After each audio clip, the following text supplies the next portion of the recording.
ये जो राजीव जी ने बात कही वो सही है कि अगर पहले मुस्लिम तुष्टिकरण की बात होती थी, जैसा कहा जाता है, तो आज हिंदू तुष्टिकरण इसको कह सकते हैं। लेकिन एक चीज को समझना पड़ेगा।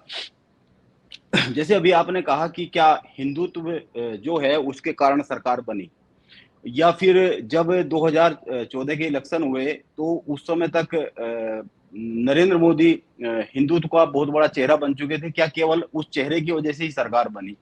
तो ये एक बात समझनी पड़ेगी कि केवल हिंदुत्व के कारण सरकार नहीं बनी। अगर आप 2014 की बात करेंगे तो उस समय पे कांग्रेस को लेकर जो दिल्ली में प्रदर्शन हुए, धरने हुए, एक माहौल बना और भ्रष्टाचार के खिलाफ एक मूवमेंट चली। और कहीं कहीं बैकग्राउंड में ये एक मैसेज गया कि सरकारें जो है, जो 10 साल का शासनकाल रहा है कांग्रेस का, और कांग्रेस से के साथ की जो अलायंस पार्टी है उनका जो शासनकाल रहा है, उन्होंने बड़ा भ्रष्टाचार किया है। और भ्रष्टाचार के साथ साथ देश की वो तरक्की नहीं हो पाई जहां तरक्की देश की होनी चाहिए थी। आपको याद होगा दिल्ली में इतना सारा काम हुआ, फ्लाईओवर्स बने कॉमनवेल्थ और तमाम चीजों को लेकर, और ये उसमें भी ये हुआ कि वो भी समय पे नहीं हो पाए। कहीं ना कहीं हर चीज में उस समय एक बात हुई, हर चीज में भ्रष्टाचार को ढूंढा जाने लगा और हर चीज से भ्रष्टाचार दिखने दिखने लगा या दिखाने की कोशिश की जाने लगी। एक वो वजह है। तो उस समय जो पहला 5 साल का कार्यकाल भाजपा आई और उसे हिंदुत्व एक साइलेंट इन्फ्लुएंस करता है, इसमें कोई दो राय नहीं। अगर हम पहले की बात करें, सबका साथ सबका विकास, सबका प्रयास, इन सब चीजों के साथ साथ सरकार बनी और बीजेपी धीरे धीरे इसी तरीके से बढ़ी।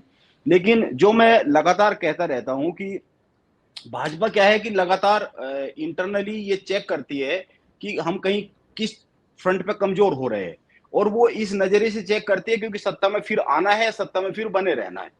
इसको चलते हुए वो अपना देखती रहती है, अनुसंधान करती रहती है। अब इसको अगर आप थोड़ा सा आगे बढ़ के देखें तो जो 19 का इलेक्शन हुआ, 19 का इलेक्शन तो उस पर हुआ नहीं है। 19 के इलेक्शन तक आते आते बहुत कुछ हिंदुत्व पे और ज्यादा चीजें रखी जा चुकी थी।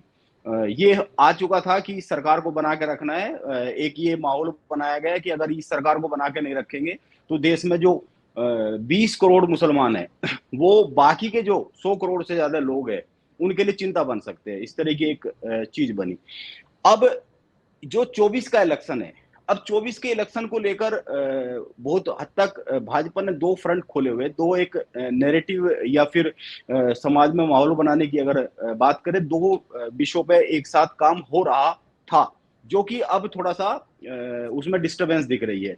एक ये था कि आपके अगर पूरी दुनिया में देखेंगे तो जो अरब कंट्रीज के साथ रिलेशंस है, वो व्यापारिक रिश्ते हो या फिर जो भारत के बहुत सारे लोग वहां रह रहे हैं और उससे जो पूंजी आती है वो हो तमाम तरह, उसको किसी एक बिंदु पर नहीं देख सकते आप, उस पर तमाम बिंदुओं पर देखेंगे।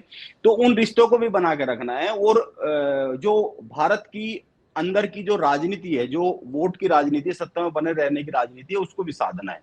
इसका एक तरीका ये निकाला भाजपा ने कि उनके साथ संबंध बनाए रखने और यहाँ के लिए एक पैरेलल दो काम हुए कि आपने देखा होगा लंबे समय से औरंगजेब और औरंगजेब के काल के जो लोग रहे हैं उन पे हमला किया गया, और ये हुआ कि आक्रांता जो है, जो आक्रमणकारी हुए हैं, वो यहाँ पे आए हैं और उन्होंने आकर उस समय का जो समाज रहा है उस पर बड़ा अत्याचार किया है, उस पर बड़ा डिस्टर्ब किया है समाज को। तो ये हुआ कि जो हमारी धरोहर है उनको वापस उसी स्वरूप में लाने का एक अभियान धीरे धीरे मूवमेंट बनी। लेकिन आप इसको गौर से देखेंगे तो इसको बहुत बारीकी से क्योंकि होता क्या है, राजनीतिक पार्टियां जब कोई मूवमेंट बनाती है या मूवमेंट बनती है और उसमें से अपने निहितार्थ ढूंढती है, तो वो बहुत बारीक लाइन पे चल के अपने एक मैसेज देने का काम करते हैं। क्योंकि जब आप मुस्लिम आक्रांताओं पर और उस कालखंड पे आरोप लगाते हैं तो वो आरोप सीधे सीधे इस्लाम पे नहीं लगता या फिर जो अभी मौजूदा मुसलमान है उन पे नहीं लगता, लेकिन जो हिंदू है उसको वो मैसेज जाता है, जो ये कहना चाह रहे हैं वो अपने आप चला जाता है। तो ये धीरे धीरे धीरे धीरे चीजें हो रही, लेकिन इसमें क्या है, जो नैरेटिव सेट करते हैं वो एक अलग किस्म के लोग होते हैं। वो बहुत बारीकी से समझते हैं चीजों को और बारीकी से समझ के उसको सेट करते हैं कि यहाँ तक हमें लेके जाना है। हमेशा जब मैसेज दिया जाता है जनता को, पब्लिक को, तो एक बाउंड्री लाइन रहती है कि इसके बाहर नहीं जाना, इसके बाहर जाते ही नैरेटिव बदल जाएगा।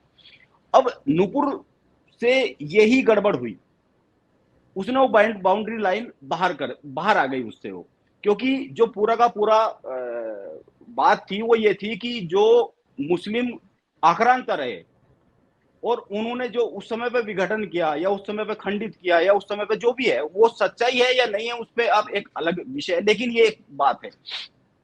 और उसमें बहुत सारी सच्चाई भी है, क्योंकि जो सत्ता में रहता है वो उस समय पे बहुत सारी चीजें है। ये तो आप देखेंगे मुगल काल से पहले से भी इस तरह की बहुत सारी घटनाएं होती रही है, जो आस्था और उसको मैनेज करके कैसे सत्ता में रहा जाता है।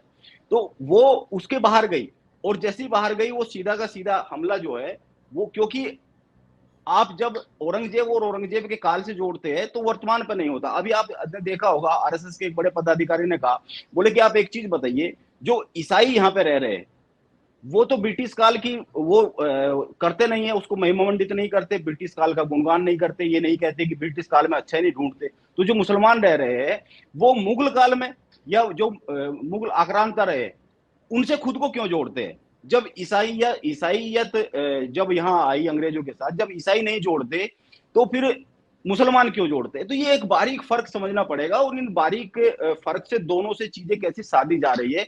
लेकिन ये नूपुर से एक बाउंड्री लाइन उसने पार की, और पार करने के बाद ये सारा का सारा हो गया।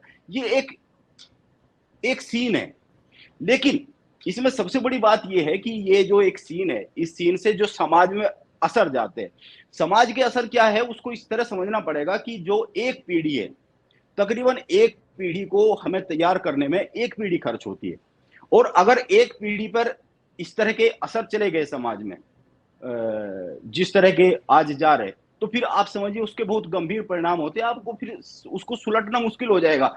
अभी नुपुर शर्मा, तो वो जो नैरेटिव सेट होता है जहां से उसके बहुत नजदीक है, उसको तो एक एक चीज समझाई जाती है, लेकिन जब यही बात चौथी चौथी पांचवी छठी लेयर में जाती है तो वहां जाते जाते तो उनको तो कोई समझा नहीं सकता, क्योंकि एक मैसेज दूसरे आदमी तक जाने में अपना स्वरूप बदल लेता है।